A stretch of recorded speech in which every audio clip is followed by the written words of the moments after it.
ચાલો વિદ્યાર્થી મિત્રો, આજે આપણે ધોરણ 11 રસાયણ વિજ્ઞાનની અંદર પ્રકરણ 2 પરમાણ્વીય બંધારણની આગળ ચર્ચા કરીશું. આપણે લાસ્ટ લેક્ચરની અંદર હાઇડ્રોજનના રેખા ઉત્સર્જન વર્ણપટની વાત કરેલી.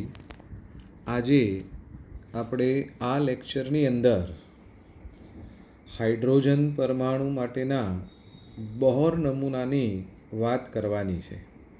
ખાસ કરીને નીલ્સ બોરના હાઇડ્રોજન પરમાણુનો જે નમૂનો છે એ નમૂનાની અભિધારણાઓ જે છે એ અભિધારણાઓ શીખવાની છે. મિત્રો, નીલ્સ બોરે 1913ની અંદર સૌ પ્રથમ હાઇડ્રોજન પરમાણુની રચના અને તેના વર્ણપટને સમજાવવાનો પ્રયત્ન કરેલો. મિત્રો, સૌ પ્રથમ શબ્દ એટલા માટે વાપરવામાં આવે છે કે આપણે થોમ્સનનો પરમાણુ નમૂનો ભણી ગયા, રુથરફોર્ડ ભણી ગયા, પણ એ પરમાણુ નમૂનાઓ હતા એ તમામ તત્વોના પરમાણુની રચના સમજાવવાનો પ્રયાસ કરતા હતા. જ્યારે નીલ્સ બોરે માત્ર ને માત્ર હાઇડ્રોજન પરમાણુની રચના અને તેના રેખા વર્ણપટને સમજાવવા માટેનો પ્રયાસ કરેલો. મિત્રો, નીલ્સ બોરનો સિદ્ધાંત એ ક્વોન્ટમ મિકેનિક્સ ઉપર આધારિત ન હતો, છતાં પણ એ પરમાણુની રચના અને વર્ણપટ આ બંનેનું સંયોગીકરણ કરવામાં ખૂબ ઉપયોગી નીવડેલો. મિત્રો, નીલ્સ બોરના હાઇડ્રોજન પરમાણુના નમૂનાની કેટલીક અભિધારણાઓ આપણે અહીં આગળ શીખવી છે. તેમાં પહેલી અભિધારણાની મિત્રો આપણે વાત કરી દઈએ તો હાઇડ્રોજન પરમાણુમાં રહેલો જે ઇલેક્ટ્રોન છે એ કેન્દ્રની આસપાસ વર્તુળાકાર માર્ગમાં ચોક્કસ ત્રિજ્યા અને ઉર્જા સાથે ફરે છે. આવા વર્તુળાકાર માર્ગને મિત્રો આપણે કક્ષા અથવા એને સ્થિર અવસ્થા અથવા સ્થિર કક્ષા અથવા માન્ય ઉર્જા અવસ્થા અથવા માન્ય કક્ષા, આવા ઘણા બધા નામથી મિત્રો એ માર્ગને ઓળખવામાં આવે છે. જરા મેં તમને લાસ્ટ લેક્ચરમાં મિત્રો બતાવેલો ગ્રાફ, એક સરસ મજાનો ચાર્ટ કે જરા જોઈ શકો છો. તો નીલ્સ બોરે મિત્રો એવું કહ્યું કે ઇલેક્ટ્રોન હાઇડ્રોજન પરમાણુના કેન્દ્રની આજુબાજુ આ ચોક્કસ ત્રિજ્યા અને ઉર્જા સાથે વર્તુળાકાર માર્ગ, આ વર્તુળાકાર માર્ગ, આનો મતલબ કે આ બધી મિત્રો એ કક્ષા દર્શાવે છે, જેને સ્થિર અવસ્થા, સ્થિર કક્ષા, માન્ય ઉર્જા અવસ્થા તરીકે ઓળખવામાં આવે છે. નંબર 2, કક્ષામાં રહેલા ઇલેક્ટ્રોનની ઉર્જા મિત્રો અચળ રહે છે, સમય સાથે બદલાતી નથી. જ્યારે ઇલેક્ટ્રોન એક જ કક્ષામાં હોય ત્યારે ખરેખર એની ઉર્જા અચળ રહે છે. પણ જ્યારે ઇલેક્ટ્રોન નીચી સ્થિર કક્ષામાંથી ઊંચી સ્થિર કક્ષામાં જાય ત્યારે ઉર્જાનું અવશોષણ કરે છે અને ઊંચી ઉર્જા ધરાવતી અવસ્થામાંથી જ્યારે નીચી ઉર્જા ધરાવતી અવસ્થામાં આવે છે ત્યારે એ ઉર્જાનું ઉત્સર્જન કરે છે. આનો મતલબ કે ઉર્જાનો ફેરફાર સતતપણે નથી હોતો. જો એ પોતાની કક્ષા બદલે તો જ ઉર્જાનો ફેરફાર થાય, સતત ફેરફાર થતો નથી. આનો મતલબ મિત્રો એ થયો કે જ્યારે ઇલેક્ટ્રોન આ પહેલામાંથી બરાબર પહેલી કક્ષામાંથી એના કરતાં ઊંચી ઉર્જા ધરાવતી કક્ષામાં જાય, અરે ત્રીજામાંથી પાંચમામાં, પાંચમામાંથી સાતમામાં જાય તો પણ મિત્રો એ ઉર્જાનું અવશોષણ કરે છે. પણ જ્યારે ઉપરથી નીચે આવે છે, આનો મતલબ કે ઊંચી ઉર્જા ધરાવતી કક્ષા સાતમામાંથી બીજામાં આવે, પાંચમામાંથી પહેલામાં આવે ત્યારે ઉર્જાનું એ ઉત્સર્જન કરે છે.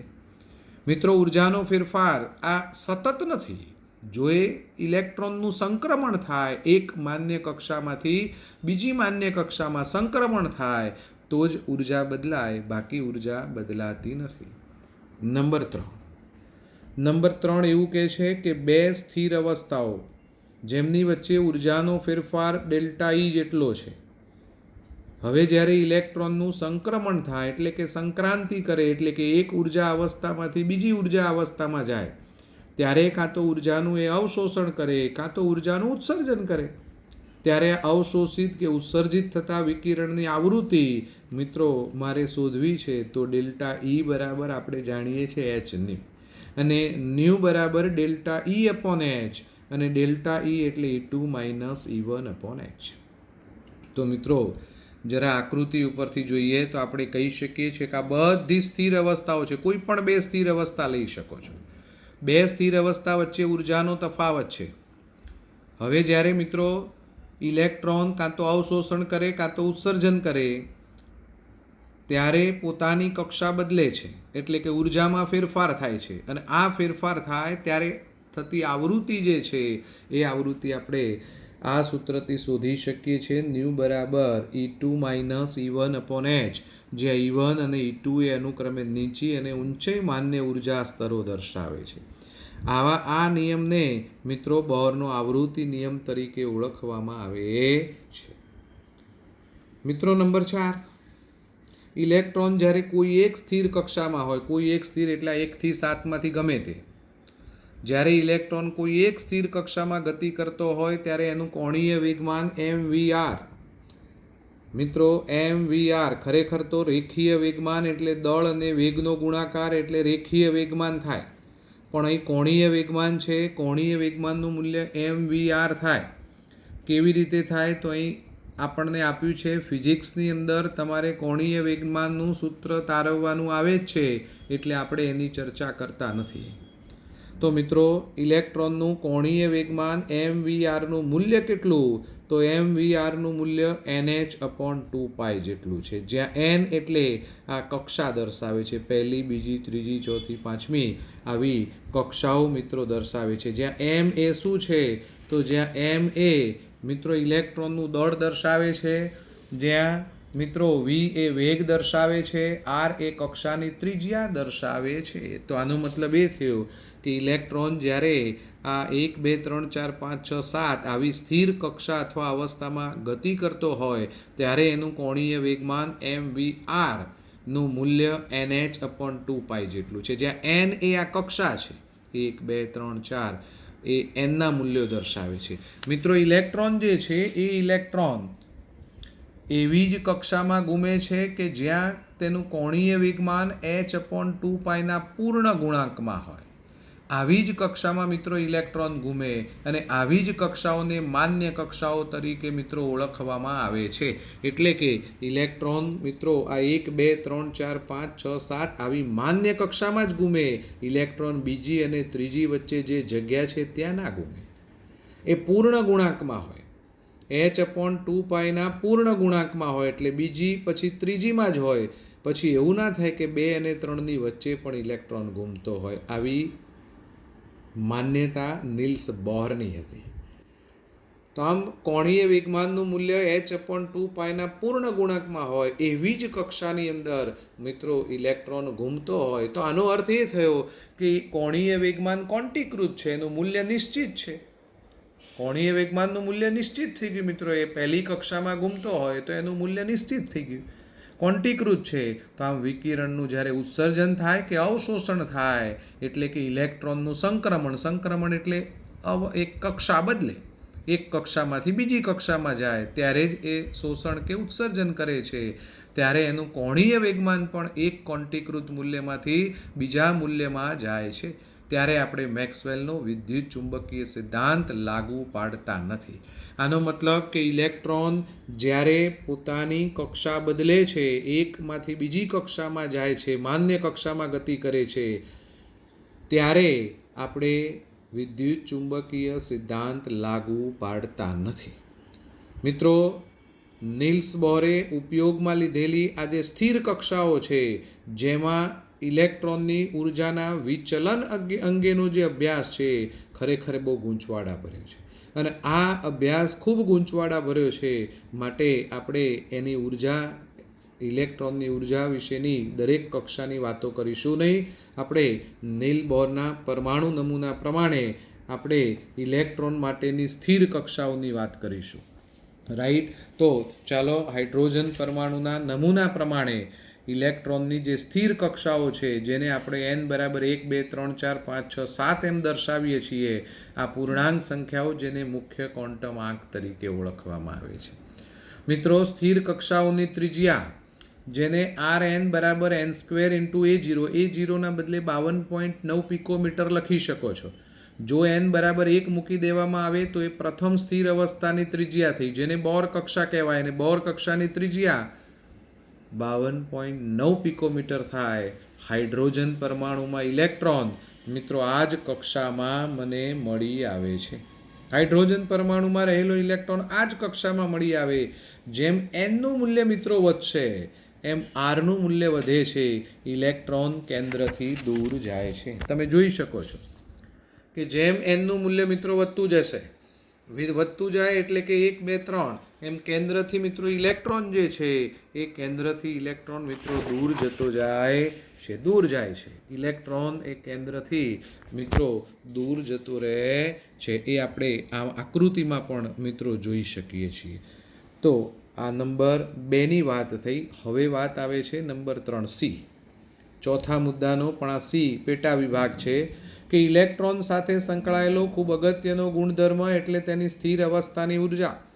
ઇલેક્ટ્રોન મિત્રો જ્યારે કોઈ એક સ્થિર અવસ્થામાં એટલે કે સ્થિર કક્ષામાં હોય ત્યારે એની ઉર્જા En બરાબર -RH/n².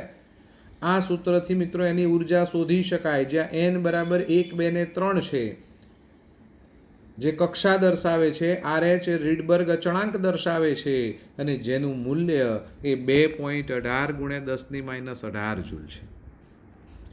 હવે જ્યારે ઇલેક્ટ્રોન સૌથી નીચી ઉર્જા ધરાવતી કક્ષામાં હોય એટલે n બરાબર 1, હવે જ્યારે ઇલેક્ટ્રોન n બરાબર 1 કક્ષામાં હોય ત્યારે આપણે લખી શકીએ છીએ કે E1 બરાબર -2.18 × 10⁻18 ભાગ્યા n² એટલે 1નો વર્ગ, એટલે -2.18 × 10⁻18 જૂલ થઈ. હવે જ્યારે ઇલેક્ટ્રોન n બરાબર 1ના બદલે n બરાબર 2, મિત્રો જ્યારે ઇલેક્ટ્રોન અહીં છે ત્યારે એની ઉર્જા -2.18 × 10⁻18 જૂલ છે. પણ જ્યારે ઇલેક્ટ્રોન બીજા કક્ષામાં જાય છે n બરાબર 2 કક્ષામાં, ત્યારે એની ઉર્જા -2.18 × 10⁻18 ભાગ્યા n², nનું મૂલ્ય 2 એટલે 2નો વર્ગ એટલે 4 વડે ભાગી નાખું તો મારો જવાબ મિત્રો આવે છે -0.545 × 10⁻18 જૂલ. એવી જ રીતે હું ત્રીજી કક્ષામાં જાઉં, આ ત્રીજી કક્ષામાં તો 3નો વર્ગ 9, તો હું -2.18 × 10⁻18 એને 9 વડે ભાગી નાખું તો મારો જવાબ આવશે -0.241 × 10⁻18 જૂલ. આનો મતલબ કે ઋણ મૂલ્ય ઘટતું જાય છે, આ ઋણ મૂલ્ય ઘટતું જાય છે. હવે આગળ ઋણ મૂલ્ય ઘટતું જાય તો એ કિંમત ખરેખર વધારે કહેવાય. નાનું ઋણ મૂલ્ય હોય એ વધારે મિત્રો કહી શકાય. તો આનો મતલબ કે ઇલેક્ટ્રોન જ્યારે n બરાબર 1 કક્ષામાં હોય ત્યારે એની ઉર્જા સૌથી ઓછામાં ઓછી છે, બરાબર. ત્યાર પછી 2 3 4 5માં જાય એમ એની ઉર્જા વધે છે. માટે હું કહી શકું કે n બરાબર 1 આ પહેલી કક્ષા જે ઇલેક્ટ્રોનની ભૂમિ અવસ્થા દર્શાવે છે. મિત્રો n ઇઝ ગ્રેટર દેન 1 એટલે કે 2 3 4 5 કે જ્યાં આગળ ઇલેક્ટ્રોનની ઉર્જા વધારે છે, જેને મિત્રો હાઇડ્રોજન પરમાણુની ઉત્તેજિત અવસ્થા અથવા તો ઇલેક્ટ્રોનની ઉત્તેજિત અવસ્થા કહેવામાં આવે છે. હવે જો મિત્રો આપણે ઇલેક્ટ્રોનને n બરાબર ઇન્ફિનિટિવ કક્ષામાં લઈ જઈએ, આ રહી આ n બરાબર ઇલેક્ટ્રોનને આપણે ઉર્જા આપીએ, અહીં કરતાં અહીં ઉર્જા વધારે છે, અહીં ઇલેક્ટ્રોનની ઉર્જા વધારે છે, અહીં વધારે હશે, મૂલ્ય ઋણ મૂલ્ય નાનું થતું જશે એટલે ઉર્જા વધશે. હવે આપણે ઇલેક્ટ્રોનને એટલી બધી ઉર્જા આપી કે ઇલેક્ટ્રોન n બરાબર ઇન્ફિનિટિવ કક્ષામાં આવી ગયો. હવે જ્યારે ઇન્ફિનિટિવ કક્ષામાં આવે એટલે આ ઇલેક્ટ્રોનનું કેન્દ્ર સાથેનું મિત્રો આકર્ષણ બળ રહે જ નહીં, કેન્દ્ર અને ઇલેક્ટ્રોન વચ્ચેનું આકર્ષણ બળ શૂન્ય.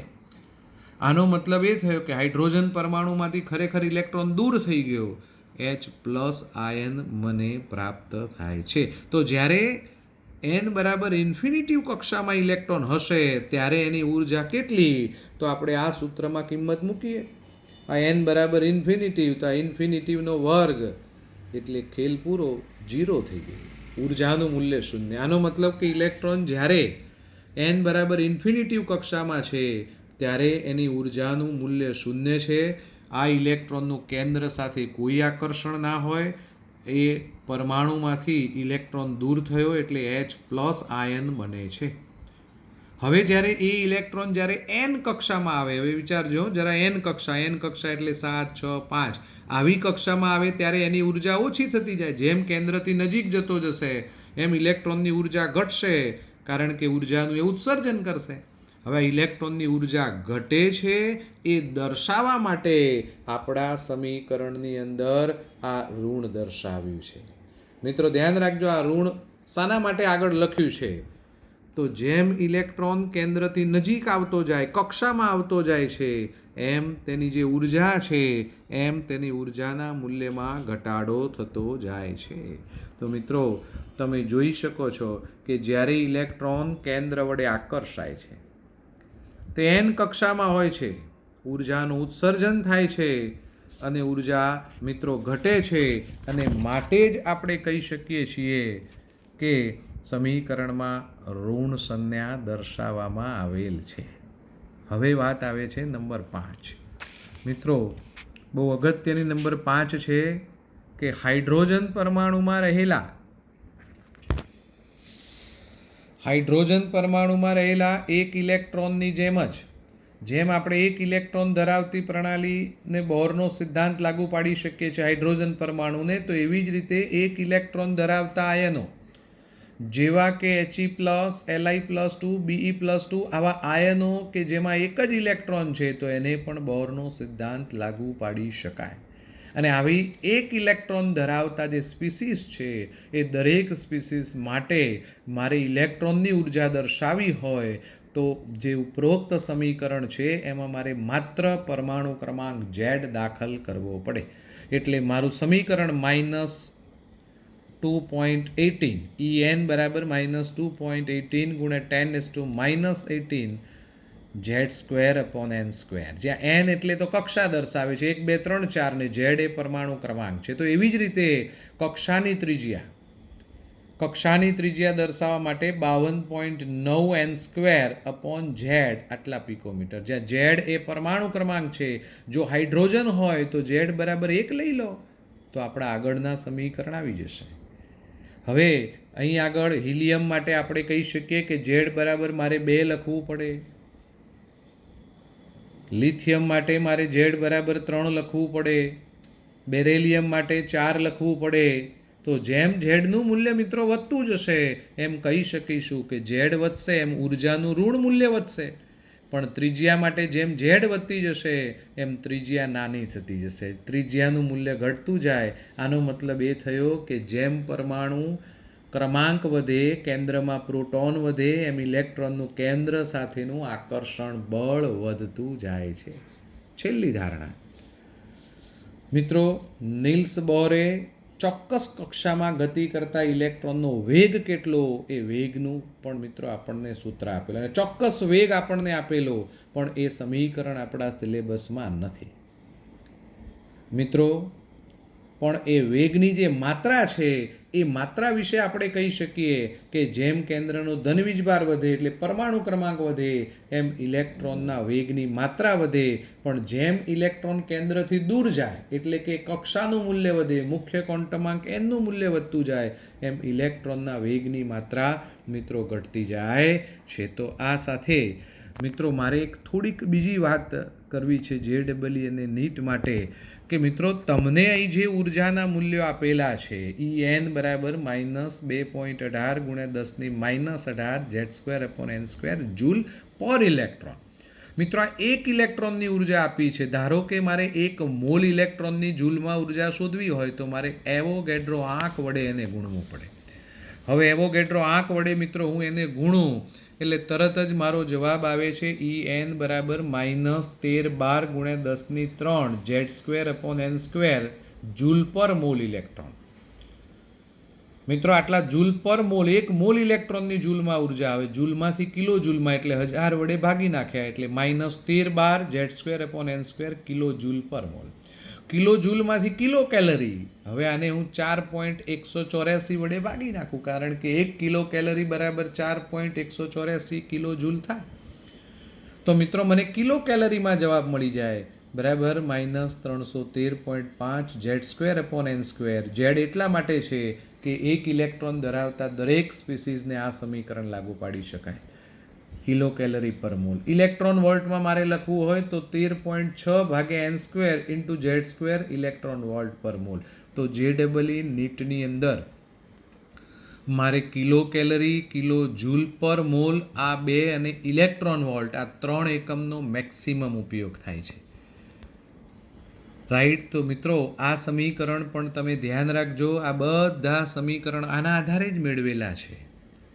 આના ઉપરથી પર મોલ જૂલમાં, જૂલમાંથી કિલો જૂલ, કિલો જૂલમાંથી કિલો કેલરી, કિલો કેલરીમાંથી મિત્રો ઇલેક્ટ્રોન વોલ્ટમાં સરળતાથી આપણે મિત્રો જઈ શકીએ છીએ.